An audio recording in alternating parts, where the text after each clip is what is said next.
Olá, gente boa, já estava com saudade de falar assim com você. Gente boa, estamos aqui de volta, iniciando o Papo Dinâmico na PUC TV Goiás. E hoje nós, como já anunciamos, vamos falar ali do comércio da região da rua da Avenida 44, né, ali que fica próximo à rodoviária de Goiânia. E para tratar deste assunto, estamos aqui com o diretor de comunicação do comércio da 44, o Lauro Naves. Lauro, muito obrigado pela presença, boa noite, seja bem-vindo aqui ao Papo Dinâmico. Boa noite, a gente que agradece o espaço, a abertura para a gente vir aqui debater uma região que é muito importante para Goiânia e para Goiás. Pois é, uma região assim, qual o impacto da região da 44 para o comércio de Goiânia? É porque, na verdade, ali atrai gente do Brasil inteiro, né, para fazer compras ali, como é que é? É importante, a região ela é o maior empregador de Goiás. Você pega a região da 44, nós temos lá 15 mil lojas, são mais de 100 empreendimentos, e hoje não tem nenhuma estrutura, nem do governo, e nem governo estadual, governo municipal e nem empresarial, que emprega tanto quanto aquela região. Então, é uma região que movimenta ali em torno de 750 milhões de reais por mês, e nós ficamos aí 90 dias parados. Quantos milhões por mês? 750 milhões por mês, isso no mês normal. Isso só, você está falando das empresas, 15 mil, legalmente constituídas. Isso, somente esses 750 milhões são algo comercializado daquelas 15 mil lojas, são empresas regulares, constituídas. Portanto, tudo faturado, tudo faturado. Uhum. Então, são empresas, se você observar, Daniel, se você pegar microempreendedor, que é o que predomina naquela região, a nossa grande parte do lojista da região é microempreendedor. Então, você quando pega 15 mil lojas e vê um faturamento aí em torno de 60 mil reais ano, isso aí vai nos 750 milhões, então uma região que transforma e muda a vida de muitas pessoas. Então o poder público também perdeu muito com isso, né? Porque mais de 100 milhões de reais por mês de impostos. Sem dúvida, o poder público perdeu muito, o que predomina naquela região ali ainda são arrecadações municipais, até porque são transformações, então perdeu muito. A gente estima ali que só nesse período de fechamento nós perdemos aí em torno de 20 mil empregos, uma região que gera 150 mil empregos, perdeu 20 mil empregos, em torno de 1.600 a 2.000 lojas não vão reabrir. São 160 mil pessoas empregadas ali na região da 44, cotidianamente, constantemente, e que na quarentena agora acabou perdendo aí uns 20 mil. Eu falo que é o maior empregador de Goiás, né? Quando você fala 140 mil é o estado de Goiás que emprega tanta gente. Nem o governo do estado emprega tanta gente, né? Isso nos enche de orgulho em saber que essa região emprega tantas pessoas. E desses 150, 160 mil pessoas, eu posso afirmar, 20 mil pessoas não voltam às atividades agora, não voltam ao trabalho em virtude. Por quê? Porque as lojas fecharam? As lojas fecharam. Nós tivemos e fomos prontamente, atendemos o governo do estado, quando o governador Ronaldo Caiado nos convocou para que nós pudéssemos apoiar esse fechamento em virtude de fechar as atividades para que não houvesse ou minimizasse os impactos da pandemia, nós atendemos logo em seguida. Só que ficou tempo demais. Como foi estendendo 15, mais 30, e hoje estamos chegando aqui, hoje completa 90 dias que nós estamos fechados. Então isso deu impactos bastante significativos para a região, mas nós estamos aí preparados e vamos voltar de braços abertos para atender a população. Você acha...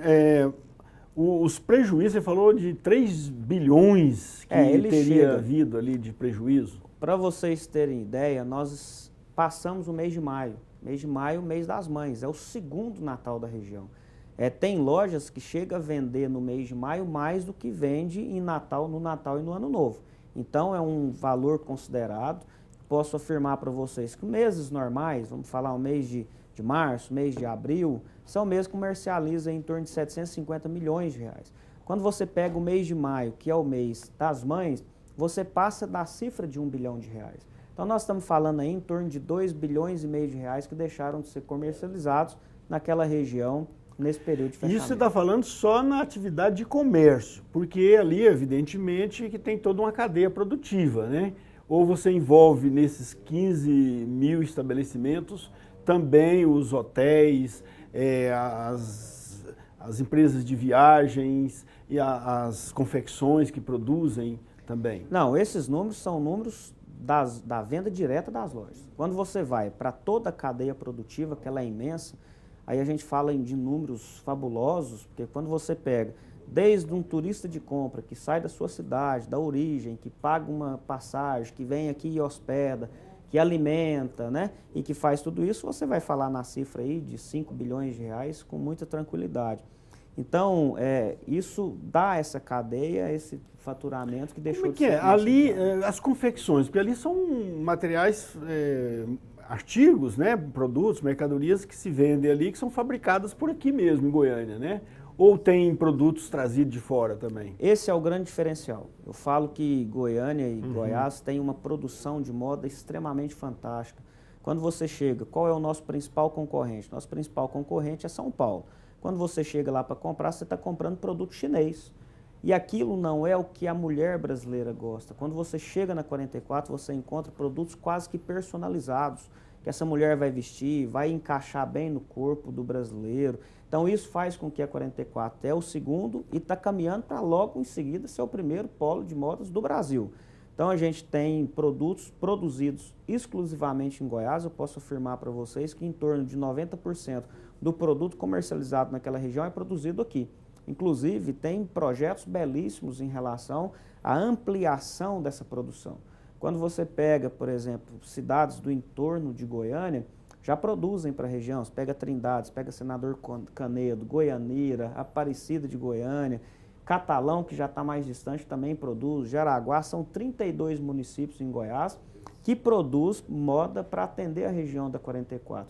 Então isso faz com que essa cadeia produtiva ela é muito importante, muito intensa e nós queremos ampliar. Posso falar aqui para vocês que nós temos um projeto e já vinha em andamento desde antes do fechamento, que era ampliar essa cadeia produtiva e fazer com que mais pessoas distribuídas em mais municípios possam desenvolver e produzir moda para essa região distribuir. A região da 44 ela é um distribuidor de moda e Goiás vai ser o principal estado produtor de moda do Brasil logo em breve. Qual a entidade que agrega toda essa cadeia produtiva? Ela não tem. Nós temos lá na região nossa associação comercial, que ela toma conta desses gerenciamentos, dessas atividades, mas envolvido indiretamente tem os costureiros que devem ter as entidades, mas elas não têm uma ligação muito forte. Não está faltando criar alguma entidade que possa agregar tudo isso? Precisa. Nós, quero até publicamente agradecer à Câmara Municipal de Goiânia, que aprovou o arranjo produtivo local da moda goiana. Quando você fala do arranjo produtivo local da moda goiana, é com esse objetivo. Através dessa APL... Foi a Câmara de Goiânia. A Câmara de Goiânia que aprovou, e através dessa APL nós vamos ter condições de fazer uma ampliação das atividades. Aí você pega, através de Goiânia nós vamos conseguir, porque é um polo aqui quem distribui, então através daqui nós vamos conseguir chegar no município vizinho, chegar naquelas pessoas que lideram os costureiros, as empresas em Campinas vendedoras de tecido, que é extremamente fundamental, inclusive nesse momento de retomada das atividades, que você possam conversar. Nós conversamos ainda de forma isolada, mas não tem ainda uma estrutura que está todo eles integrado e que vai. Eu não tenho dúvida que a partir do momento que estiver integrado, nós vamos ser o primeiro, vamos ser modelo aí para o Brasil e para outros países em relação à condução da moda goiana. O governo do estado tem algum órgão que apoia vocês ali? Qual é a secretaria do estado que está dando apoio lá à região? O governo do estado ele é extremamente, tanto o governo do estado quanto a prefeitura são extremamente parceiros da região. Eu falo que eles têm contribuído e contribuído muito. O governador Ronaldo Caiado já esteve lá algumas vezes e sempre que esteve, sempre foi muito solícito, assim como o prefeito sempre nos recebe. O que tem a Secretaria de Indústria e Comércio, que está lá sempre de mãos abertas, através do Fomento, do Goiás Fomento, nesse momento, estimulando e tentando aplicar algumas linhas de crédito para a região. Então tem sim, tanto do governo do estado quanto do governo municipal, apoio da região. Ok, e em relação, agora vamos voltar à quarentena da Covid-19. Você já falou do prejuízo e toda a cadeia deve ter deixado aí de faturar em torno de 5 bilhões com B, né? B de bola, bilhões, durante essa quarentena. Como é que o pessoal fez durante esse período todo? Simplesmente ficou em casa? Lá nós temos os ambulantes que estão trabalhando normal, que inclusive isso é até uma falha do poder público. Eu falo que a prefeitura ela precisa dar exemplo. E esse exemplo tem que partir de dentro da prefeitura. Então lá na região hoje, quando você anda na região, você vai ainda ver muitos ambulantes trabalhando de forma irregular, aglomerando, sem nenhum processo de sanitização, enfim, lá de forma aberta. E de outra forma, nós temos empreendimentos que ficaram fechados. Todos eles extremamente fechados e cumprimos rigorosamente o compromisso que nós afirmamos e firmamos junto à Prefeitura de Goiânia e junto ao Governo do Estado. Está fechado. A partir dos primeiros 15 dias de fechamento, o governador flexibilizou para que houvesse as vendas online ou drive-thru. E aí começou, nossos lojistas não são todos, eu posso falar que desses 15 mil lojistas, em torno de 15% deles estão vendendo online. Intensificou o Instagram, essas redes sociais, para que pudesse fazer essas vendas. E está vendendo. Então eles estão despachando, o guia de compra, ele está fazendo esse transporte de Goiânia até a cidade de origem. Então algumas pessoas estão vendendo. Outros poucos, que é a maioria, que nos preocupa muito, que como ficou fechado muito tempo, aquele pouco estoque que ele tinha, ele vendeu, mas ele usou para comer, para sobreviver nesses 90 dias. Perfeito. Porque nunca imaginamos que nós ficaríamos fechados 90 dias. Nunca passou pela nossa cabeça que seria esse tempo todo. Então ele foi vendendo e está comendo. Vai ter dificuldade de voltar, Laura? Com certeza vai ter dificuldade de voltar. Agora, são homens e mulheres de bem, guerreiros, aguerridos, que eu acredito que vai superar isso logo, logo. Pois é, mas a política de fomento do governo do estado não criou uma linha de crédito justamente para essas situações, para melhorar a vida do micro e pequeno empresário? Criou, mas ela tem muita dificuldade de chegar até esse micro e pequeno. Quando você fala no micro e no pequeno lojista, normalmente ele tem dificuldade de um avalista, normalmente ele não tem um bem para dar de garantia. Então, tem certas dificuldades que foram colocadas, que foram impostas, que faz com que fique difícil esse dinheiro chegar até esse pequeno lojista. Quando você fala numa empresa já mais estruturada, que tem uma documentação mais robusta, aí não, aí tem as agências. Mas esse pequeno, que é o que concentra a grande maioria da região, não chegou.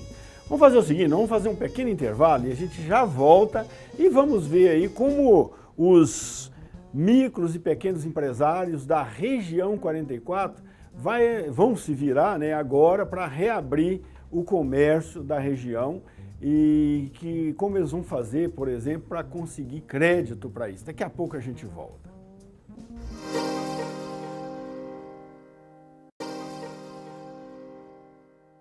De volta com o Papo Dinâmico na PUC TV Goiás. E você pode nos acompanhar também no canal do programa Papo Dinâmico, lá no YouTube, e também no nosso perfil. Você pode nos acompanhar no Facebook, no Instagram, no Twitter, sempre lá no perfil do programa Papo Dinâmico. E hoje estamos debatendo aqui os problemas e as soluções também, e as providências que o comércio da região da rua, da Avenida 44, ou da região da 44, os preparativos que estão tomando para reabrir, né, todo o comércio ali da região da 44. Estou aqui com o Lauro Naves, que é o diretor de comunicação do comércio da 44, é diretor de comunicação da associação, da Associação Empresarial da região da 44. Associação. Ok, então, os pequenos e micros empresários são exatamente aqueles que tiveram mais dificuldade. Geralmente tem uma renda menor durante a quarentena, deve ter gasto tudo isso, deve ter pegado dinheiro emprestado e tal. E agora tem que voltar, tem que abrir, tem que montar estoque, né? E provavelmente não tem capital de giro. O que a associação está fazendo para ajudá-los nesse aspecto assim, caminhar para algum tipo de crédito? Primeiro, o crédito ele precisa ser concedido através das agências de fomento. Agora a região ela contribuiu muito. Quando você fala em 90 dias fechados, o que nós fizemos lá? Nós não cobramos aluguel, lógico que isso é individualizado de cada empreendimento, mas a maior parte dos empreendimentos da região não cobraram aluguel nesse período de fechamento. Okay. Uhum. Nós cobramos uma taxa de condomínio, que é para as manutenções de limpeza, segurança, até porque parte desses lojistas, estão vendendo online, então essa estrutura precisa estar funcionando, né? Ok. Então nós cobramos condomínio. Então já ajudamos na não cobrança de aluguel nesse período de fechamento. Isso vai proporcionar para ele que ele não volte endividado, porque a gente tinha a concepção que ele não iria conseguir pagar mesmo nesse momento. Mas ele não vai voltar endividado, ele vai voltar em condições de providenciar um novo estoque. Outra coisa, nosso presidente Jairo, ele tem conversado muito com as malharias de Campinas, porque como que funciona a dinâmica comercial entre produção e Campinas? Normalmente eles fazem da seguinte forma, eles vêm aqui, vão em Campinas, compram o tecido na segunda-feira, vendem durante a semana, na outra segunda-feira eles vão lá, pagam o tecido que eles compraram e compram de novo. Só que o que acontece? Como nós fechamos numa quarta-feira, nós trabalhamos até quarta-feira, ele comprou e não pagou. E esse dinheiro que ele vendeu terça e quarta, que é os dias com menor índice de vendas na região, ele utilizou para suas despesas cotidianas e tudo. Então o que acontece? Nós estamos em conversação com as empresas em Campinas para que dê um voto de confiança para esse lojista, para que apoie esse lojista, porque nós entendemos, Daniel, que o lojista ele é parte fundamental. Ele precisa estar confecções também, que são fornecedores de produtos acabados, elas poderiam também dar um tempo, né? Sem dúvida. Mas a parte da confecção, ela é uma parte, esse faccionista que a gente chama lá, Sim. que é o cortador, que é o costureiro, que é aquele que vem fazer os acabamentos, isso é uma parte mais frágil. Porque normalmente são pessoas que fazem em casa, uma senhora que tem lá no fundo do alpendre da casa dela, que vai costurar, ela, o esposo, os filhos, então é uma parte mais frágil.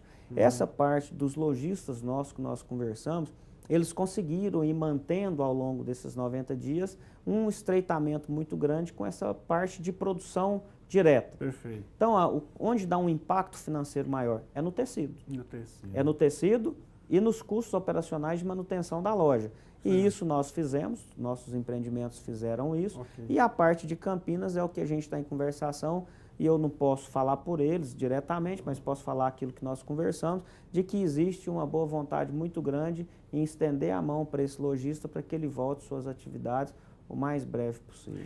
Pois é, voltando às atividades, a expectativa de vocês é que o público vem todo, inclusive de fora, porque também tem restrições nos outros municípios, às vezes na transição entre um estado e outro também tem restrição. Vocês esperam que venha muita gente? Fora? Isso, dentro das perspectivas de retorno, nós fizemos 24 pontos num protocolo que nós juntamos junto com o governo do estado, junto à prefeitura municipal, certo. E esse protocolo tem 24 pontos. O principal ponto desse protocolo que proporcionou o nosso retorno às atividades é compra. Esse turista de compra, Daniel, para você ter ideia, vamos falar ali que aquela região circula ali em torno de 150 mil pessoas por semana. 70% é oriundo das excursões. Então ele vem esse não virá por enquanto. Então por um período aí que ainda não está mensurado, a gente ainda não tem a confirmação da prefeitura quanto tempo será, mas vai ser 30, 60 dias. Então a movimentação financeira ali por enquanto ainda será baixa, 30%. Com certeza, vai ser 30%, que nós vamos pegar a região metropolitana, as pessoas da própria capital, que vão ali fazer as compras. Mas é o retorno, a gente entende que precisa ser dessa forma mesmo, que nós precisamos abrir de forma segura. Você falou do protocolo. Como é que vai ser esse protocolo? Cada loja vai ter um controle de acesso, a pessoa vai ter que passar por um processo de higienização, de São medidas rígidas. São 24 pontos que nós confirmamos eles, que vou citar alguns dos maiores. A não permissão do turista de compra, que significa 70% do público. A restrição de horário, hoje a região funciona das 6 da manhã até as 19 horas. Nós vamos funcionar das 10 da manhã às 16 horas. No sábado nós vamos funcionar das 8 da manhã às 14 horas. Então nós estamos com restrição de horário. A não permissão de estacionamento dos carros na via pública, na rua. Para quê? Porque isso vai proporcionar maior possibilidade de espaçamento para esse comprador que está na região.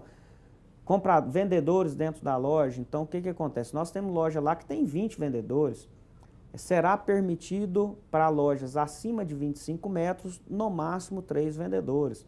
Então, são máscara de uso obrigatório. Esse funcionário, ao chegar no empreendimento, antes de entrar nos shoppings, ele terá a sua temperatura mensurada. A toda a região, inclusive, passou na sexta-feira, na última sexta-feira, nós fizemos uma lavagem de todas as ruas e a sanitização de todas as ruas. Os empreendimentos vão ter tapetes higienizadores em todas as entradas. Então, são medidas extremamente rígidas para que esse turista e também aqueles vendedores, donos de loja, para todos nós que estamos envolvidos naquele processo, possa ter segurança em estar na região comprando e comercializando de forma segura e responsável. Ok, né? Não vai recuperar aquele movimento financeiro que tinha antes, mas pelo menos já vai dar uma certa sustentabilidade à atividade econômica ali da região, né? Precisa voltar. Quando você fala, a gente entende que a abertura do comércio ela é parte da solução e não parte do problema. Quando você vê ali, numa região de 150 mil empregos gerados, 20 mil empregos já foram perdidos, isso é um problema imenso. São pais e mães de família que estão hoje em casa desempregados, sem renda para se sustentar.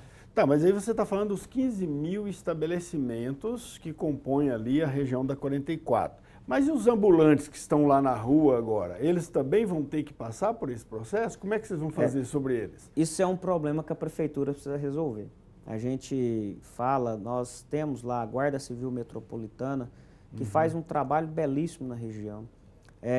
A fiscalização ela precisa ser intensificada, que isso é a parte da Secretaria de Planejamento.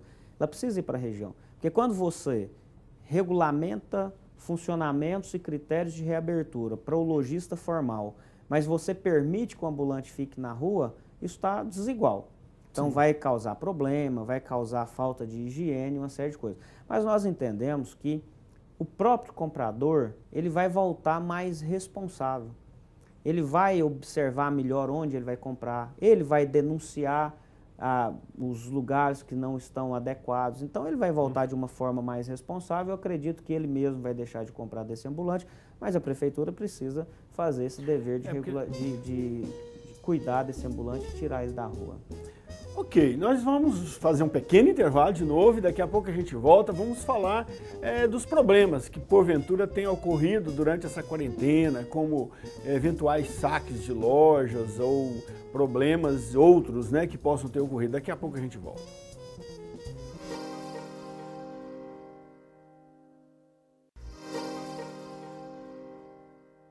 De volta com o Papo Dinâmico na PUC TV Goiás. Não esqueça, você está esquecendo, mas não esqueça de ir lá no YouTube, no canal do programa Papo Dinâmico e curtir o nosso programa lá. Tem todos os nossos programas, tem este e outros programas que estão à sua disposição para você assistir, baixar e compartilhar com seus amigos. E nos acompanhe também nas redes sociais, no Facebook, no Instagram, no Twitter. Vai lá, curte o nosso programa, manda sugestão de tema aqui para nós. De repente você participa aqui de um bate-papo conosco, tá bom?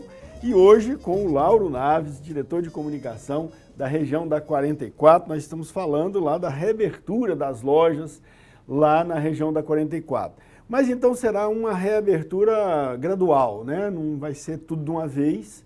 E qual a expectativa de vocês? Até quando a 44 estará plenamente funcionando como funcionava antes? Eu vejo que esse retorno ele é lento, gradual, responsável e seguro. A gente acredita que até dezembro deve voltar em sua normalidade. Vai depender muito de movimentação que essa pandemia vai tomar no mundo inteiro, se vai encontrar um medicamento, uma forma de combater ou de reduzir os impactos em relação a ela. Mas a expectativa nossa, se tudo correr dentro da normalidade, é que a gente tenha um final do ano normal, como foram em anos anteriores, né? Mas então a gente vai gastar em torno de 5 a 6 meses para voltar em sua normalidade. Tá, durante esse período da pandemia lá na 44, teve problemas de violência lá, tipo saque de loja, vandalismo? Teve isso lá? Nos primeiros 15 dias nós tivemos muito problema dessa natureza, né? Como a região ela é uma região característica e ela várias portas, várias lojas, nós tivemos. E depois disso a gente intensificou a segurança na região, porque cada empreendimento tem a sua equipe de segurança. Então, ou seja, esse segurança ficou, ele voltou para o posto de trabalho, porque nos primeiros 15 dias nós reduzimos muito, até mesmo para atender o decreto, né? E depois, como a gente viu que estava tendo casos dessa natureza, a gente teve que voltar esse efetivo e depois disso não. O que tem acontecido muito lá, que é um problema muito grave, é o ambulante que está na rua. Isso tem acontecido todos os dias. Mas eles não chegaram a fazer vandalismo com as lojas, não. O ambulante não, ele tem trabalhado, ele está indo para lá, pega a sua mercadoria e vai para a região para comercializar. Vandalismo em hipótese alguma. Mas essa convivência dos camelôs, dos ambulantes com os lojistas nunca foi pacífica, né? No período de plena atividade lá a gente via que sempre tinha algum conflito. Eles não aproveitaram esse momento de pandemia para, sei lá, praticar algum tipo de vandalismo como vingança, não? Não. Eu falo que se você comparar São Paulo, por exemplo, a relação lojista e ambulante, ela é até razoável. Até porque, inclusive, eu falei para o prefeito Iris na última conversa que eu tive com ele, que 80% do ambulante é lojista. Ah, é? Por que é quando você vai à região, por exemplo, 7 horas da manhã, que é o momento que a Guarda Civil com a fiscalização chega, o horário é 5, a guarda está lá, mas a fiscalização só chega às 7. Quando você chega lá antes das 7 horas da manhã, a região está tomada por ambulante. Hora que o carro aponta, logo eles vão embora. Então, por que isso? Porque grande parte desse ambulante, ele é lojista, que a hora que ele vê que a fiscalização chegou, ele pega as suas mercadorias, vai para dentro da loja e vai trabalhar. Então, é uma relação, mesmo sendo ambulante e lojista, é uma relação que tem sim harmonia e que nós, nesse aspecto de vandalismo, nós não temos problema. Esses ambulantes estão ali de forma ilegal mesmo, não são vendedores ambulantes credenciados, porque a prefeitura credencia feirantes, esse povo assim. Não é nem isso, eles são ambulantes mesmo, sem nenhuma identificação, regularização. É ambulante mesmo, é igual eu falo, parte dele é lojista, porém não tem controle nenhum sobre qual é o lojista que está na rua, mas a gente sabe porque a gente percebe que ele entra para dentro das galerias, mas é um ambulante totalmente sem legalização. Lá na região legalizada tem 2 feiras, inclusive uma delas, que é a Feira Hippie, é a maior feira a céu aberto da América Latina. Tem lá quase 7.000 pontos de venda. Sim, mas lá os feirantes são credenciados, né? Então, é o que eu falo. O que é credenciado lá são as 2 feiras, que é a Feira Hippie e a Feira da Madrugada. Isso são credenciados. Agora, esse ambulante que está na rua, não. Isso não é credenciado e não é permitido. E o produto que ele vende? Geralmente é um produto importado aí do Paraguai, né? Não, igual eu falei, parte desse ambulante, ele é lojista. Então, ele vende aquele mesmo produto que ele está comercializando dentro de um dos nossos empreendimentos. Okay. Outra parte que existe, que é parte que vende coisas importadas, mas um percentual muito pequeno. Que sempre a polícia vai lá e de vez em quando faz operações em relação a esse tipo de comércio. Mas a grande maioria é lojista que está na rua, a hora que a fiscalização chega, ele corre para a loja, a hora que a fiscalização volta. E tem gente que vende produto falsificado lá? Tem sim. Já foi notícia várias vezes em relação a operações da Polícia Civil naquela região. Então tem. Agora é importante ressaltar que a nossa região ela é uma região extremamente prudente. Quando chega um cidadão desse, por exemplo, no shopping que eu represento, eu não alugo.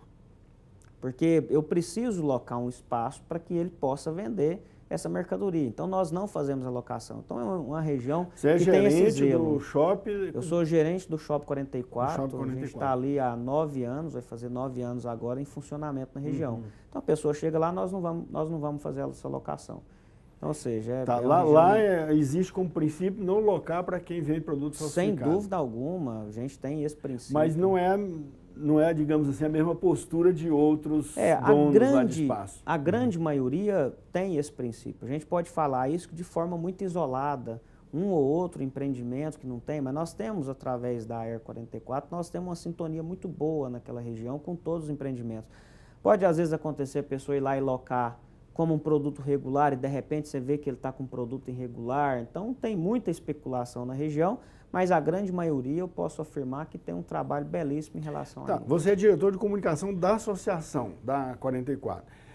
A associação tem algum papel nesse sentido, assim, de coibir esse tipo de ação, ou ela não entra nesse assunto? Não, a gente sempre apoia o poder público em todas as ações, inclusive nessa de fiscalização. Perfeito. Agora, o que tem que fazer, normalmente essa pessoa, esse infrator, ele está ali e ele começa a oferecer. A própria polícia está passando na rua, ele vê, Aí logo vem o sistema de inteligência das polícias e começam a fazer as investigações, né? O que a gente tem feito muito é isso. A pessoa chegou aqui, eu quero locar uma loja para vender um produto irregular, nós não permitimos, automaticamente ele não abre espaço para que isso cresça na região. Você disse que 20 mil pessoas perderam o emprego, né? Agora, com a retomada das atividades, mais gente vai perder emprego ou esses 20 que perderam podem, de repente, com o tempo, recuperar o emprego? A expectativa nossa, igual eu falei, que é voltar à sua normalidade até dezembro. Eu acredito que nesse primeiro momento vai ter sim um pouco mais de perca de emprego, talvez aí mais uns 5 mil postos de empregos deve perder logo nessa reabertura. Até porque nós vamos reabrir com um quantitativo menor de compradores, o turista de compra não vem. E então lojas também vão, algumas vão fechar? Sem dúvida, já fechou 2 mil lojas. 2 mil lojas já fecharam, elas não reabrem as portas agora na retomada das atividades. A gente acredita que mais um pouco, porque o que acontece na nossa percepção? Nesse primeiro momento vai ter uma venda considerável, mas a gente precisa perceber a reação desse mercado. Como que isso vai reagir a médio prazo. Daqui, porque quando a gente fala em médio prazo, nós estamos falando em questão de vendas em 60 dias. O que vai ser? A hora que esse comprador vier aqui comprar esse produto e levar para fora para revender, por exemplo, ou compra aqui e vai revender na casa dele, em Goiânia mesmo, como que vai ser a venda desse produto? É isso que nós precisamos sentir um pouco, até porque você fala de uma região que perdeu 20 mil vagas, o Brasil inteiro foram milhares de vagas perdidas. Então isso vai automaticamente refletir na comercialização. Eu tenho uma informação importante. Sim. O nosso segmento é o último a entrar na crise e o primeiro a sair da crise. Isso fortalece a região. Porque quando você fala, vamos falar do consumo feminino. A mulher, normalmente, ela é a última a deixar de comprar uma roupa. E quando ela volta, quando ela arruma um emprego, ela é a primeira a comprar. Então é um comércio que é o último a entrar na crise e é o primeiro a sair da crise. Então a gente tem esperanças e expectativas ainda. Deve surgir também muitas lojinhas de venda de máscara lá, né? Que o pessoal vai continuar usando máscara até dezembro. Muito bacana essa pergunta. O que nossos lojistas fizeram? A região inteira fez isso. É como ele deixou de vender roupa masculina, feminina, infanto, juvenil, ele começou a produzir máscara e está vendendo. Tá vendendo. Então ele reinventou, e isso é uma característica do brasileiro, né? Eu acho isso muito bacana, porque o brasileiro é um empreendedor nato, né? Ele perdeu uma oportunidade aqui, mas logo ele cria outra ali e vai começar a ganhar. Então, de uma forma ou outra, eles conseguiram ir sobrevivendo nesse período. Essa solução que alguns acharam de vender pela internet, ela deve continuar então agora para o pessoal que não vai poder vir, os turistas que não virão. Mas porque muitos turistas que vêm comprar aqui, eles compram aqui para revender lá no local deles, né? Quer dizer, tem gente organizando alguma logística para mandar o produto para lá via correio, sem necessidade do pessoal vir? O que tem acontecido muito? A partir do momento que liberou a venda online, esse turista de compra ele não veio. Mas ele sempre vem para cá com um guia. Então, lá do Mato Grosso, por exemplo, tem, no hotel que a gente hospeda lá, tem 4 guias do Mato Grosso. Esses guias, eles continuaram vindo para Goiânia, se hospedaram em Goiânia, mas eles vão todos os dias para a região para buscar essa mercadoria. Então, o cliente não vem, mas a musiquinha está tocando aí, vamos fazer um pequeno intervalo, você vai complementar a resposta logo depois e vamos trabalhar um pouquinho mais essa questão do comércio online. Daqui a pouco a gente volta.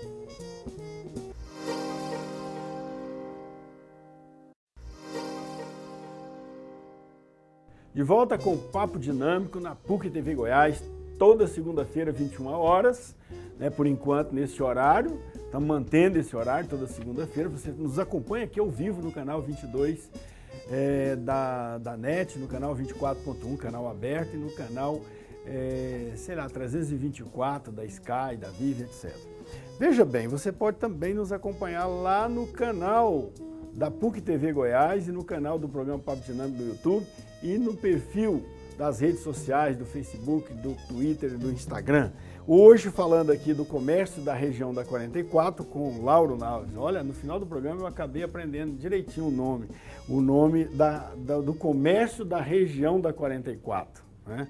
Eu não sabia, eu sabia que se referiam à rua, mas não sabia qual rua. Aí nos bastidores você me falou que é aquela rua ali que contorna, né, a rodoviária, isso, que é a 44. É a 44. Né? Eu sempre achava que é a rua que que se chama de contorno, né? Que era 44, onde está o Shopping 44. Onde está o Shopping 44. Lá é uma região muito pequena, né? Você vê uma região de 600 mil metros quadrados, que é um dos principais polos comerciais de Goiás.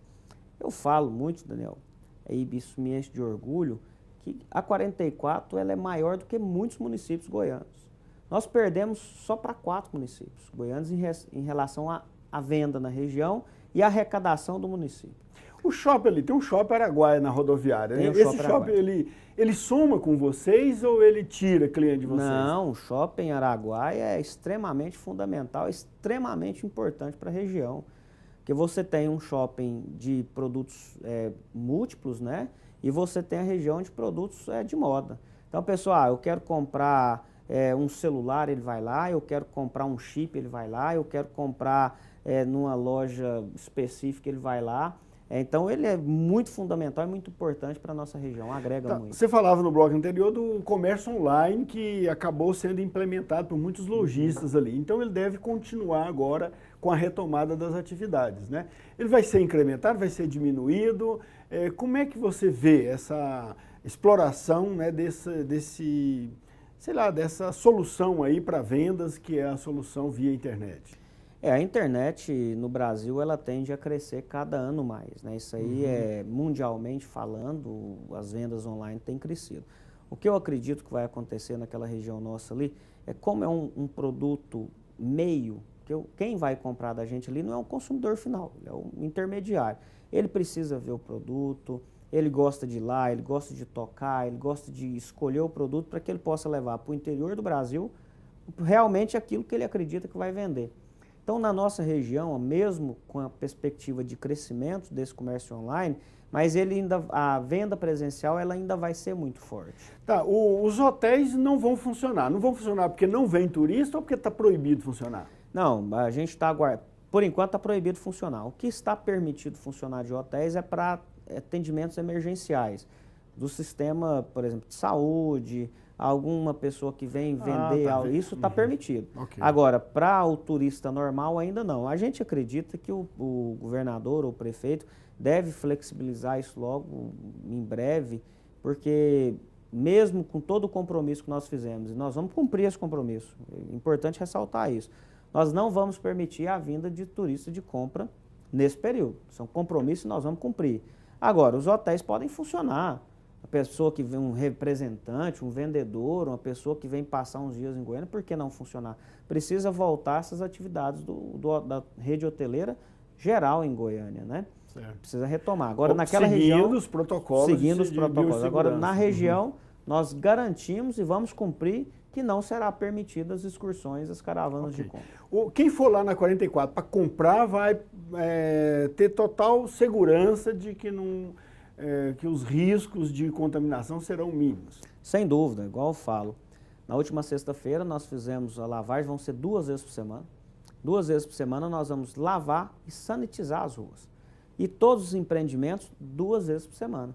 Então, ou seja, além de mensurar a temperatura desse vendedor ao chegar, mensurando a temperatura nas entradas do shopping do comprador, diminuindo aquela aglomeração dentro da loja, permitindo menos pessoas comprando ao mesmo tempo. Mas e a fila fora? Porque muitas vezes há um controle lá dentro, mas fora o pessoal fica numa fila ali se amontoando. Isso ali. Foi um dos pontos que nós discutimos, por exemplo, a não permissão do estacionamento vai dar condições para que tenha um espaçamento maior. Então vai fazendo isso. E as pessoas vão reaprender, né? Elas vão reaprender a viver num novo normal, que é o que está todo mundo falando. Elas vão reaprender, vai demorar um pouco mais para entrar. Mas a hora que você pega o Shopping 44, por exemplo, nós temos lá 200 lojas. Então são 200 lojas que pode atender até 2 pessoas, então nós estamos falando em 400 pessoas. Então, mas circulando, corredores amplos. Então isso vai ser tranquilo, acho que a gente acredita que nós vamos adaptar de forma muito tranquila e muito responsável. Nós temos que sempre lembrar, preservar o emprego, mas preservar a vida, isso é fundamental. Perder vidas desnecessário por falta de cumprir os protocolos então, não deve ser. O entendimento seu é que essa quarentena realmente foi necessária. Ela foi muito longa. Foi penosa, foi longa? Ela foi muito longa. Eu, na minha perspectiva, ela poderia ter prolongado, ao invés de 19 de março que começou, ela poderia ter começado no meio de abril. Acho que Goiás não tinha nem baixíssimos os índices, o governador já decretou. Agora, foi importante, é necessário. Agora, a gente precisa, esse tempo que o governo do estado, o governo municipal e os governos municipais tiveram, foi para regularizar e colocar o sistema de saúde em condições para que dá atendimento às pessoas. Então, precisa estar pronto, né? Precisa estar pronto e a gente precisa houve voltar. um certo cochilo aí em alguns entes federativos. Um cochilo longo, né? Um cochilo longo. E o segmento produtivo, quem está pagando essa conta? É isso que não pode acontecer, né? A gente viu em outros países que a quarentena durou no máximo 80 dias e as atividades já voltaram, né? Aqui já tem 90 dias e nós estamos com um problema, né? E se for baseado no sistema, capaz que gastaria mais tempo, né? Então, assim, o brasileiro ele precisa entender que as atividades comerciais ela é fundamental para a sobrevivência das pessoas. Agora a consciência também das pessoas para se prevenir, né, para evitar aproximação, melhorou muito durante a quarentena. Tem muita gente desobedecendo, mas eu acho que a maioria hoje tem consciência de que precisa usar máscara, que precisa higienizar as mãos constantemente, que precisa, né, manter distanciamento e tal. Aqui mesmo nós estamos a 2 metros um do outro e tal. Então isso, a consciência durante a quarentena eu acho que melhorou. Quem não quis aderir a essa consciência é porque é resistente mesmo, é cabeça dura e não tem jeito. Esse nem com paulada vai mudar de opinião, né? Mas eu acho que foi necessário realmente. Sem dúvida. Agora você falou que lá na 44, 2.000 lojas fecharam? 2.000 lojas fecharam. Isso significa que quem quiser abrir uma loja lá na 44, o momento é esse, de oportunidade. Momento, a gente está lá... Está mais barato para conseguir um espaço lá? Nós devemos aplicar algumas medidas em relação a esse retorno. Por exemplo, Lauro, vocês vão voltar cobrando o aluguel integral nesse momento?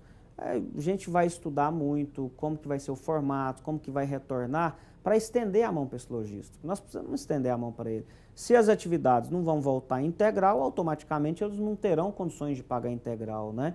Então a gente vai fazer um estudo em relação a isso e voltando. Então aquela pessoa que quer comprar, que quer alugar uma loja, o momento é esse. Até porque a gente entende que toda atividade comercial ela vai recomeçar do zero. Nós precisamos recomeçar. Então ele vai recomeçar e automaticamente ele pode recomeçar pegando um novo momento aí, um novo normal e ganhar dinheiro. Ali vende só moda, né? Roupa, o que vende ali? Roupa, cinto, sapato? Ali vende roupa, cinto, feminino, masculino, infanto-juvenil, infantil, enxovais de toda natureza, lençóis, toalhas, calçados, cintos, acessórios, tudo aquilo relacionado à moda você encontra na 44. Tem as lojinhas de rua, assim, e tem as lojinhas de shopping. Qual a diferença entre um e o outro? As lojinhas de casas, assim, elas são próprias, são locadas? Como é que... Na região, todas as lojas são locadas. Então, ou seja, mesmo a loja de rua, tem alguns poucos casos que a pessoa comprou parte lá, um terreno e fez uma loja exclusiva. Mas a grande maioria independente dela ser para fora ou interna, ela é locada. Então, ou seja, por exemplo, lá no nosso shopping, a gente tem as 200 lojas, tem lojas para a rua e tem lojas internas. Tem loja para a rua lá que ela consegue ficar funcionando, independente da abertura do shopping ou não. E em todos os outros empreendimentos, a grande maioria também é da mesma natureza. A loja está externa, ela não depende do funcionamento do shopping, então ela está externa, ela pode, mas ela é uma loja locada. O valor de locação depende do tipo de mercadoria que vende, do espaço, o que mais? Não, a região depende muito da localização. Quando você fala de uma loja de rua ou você fala de uma loja interna, isso tem diferenciação de preço. Loja de rua é loja interna é outra. Mas são variações, não são muito grandes, sabe? Aí, lógico, depois vem tamanho, né? Se ela é de uma esquina ou não, comércio normal em qualquer lugar é desse jeito. Então a gente vai, a mensuração de preço de aluguel... Não tem uma tabela de preço, não. Depende muito da negociação. Depende de muito. Quem quer local. Até porque é uma região muito grande e cada empreendedor tem uma característica. Tem empreendedor que ele padroniza o preço. Loja de rua, o metro quadrado é X, interna é Y e tal. Aí já tem empreendimento que não, que ele vai de acordo com outros critérios. Às vezes o shopping está mais isolado do que o outro está estrategicamente num local melhor. Então mas uma loja de shopping tem mais segurança que uma loja de rua ou não? As lojas internas de shopping, sim, até porque, É porque por exemplo, as de rua dependem da segurança a pública. segurança pública. O shopping não, ela tem a segurança particular. Ah, ok. Ô, Lauro, foi um prazer, uma satisfação imensa conhecê-lo e bater esse papo aqui com você sobre o comércio da 44. E muito obrigado, viu, pela presença. Temos que encerrar, porque a nossa musiquinha já nos avisou ali que tem que encerrar. Obrigado, viu? Boa noite para você. Eu que agradeço o espaço e convido as pessoas a irem voltar de forma responsável e segura para a nossa região. Um belíssimo programa e Deus nos abençoe sempre.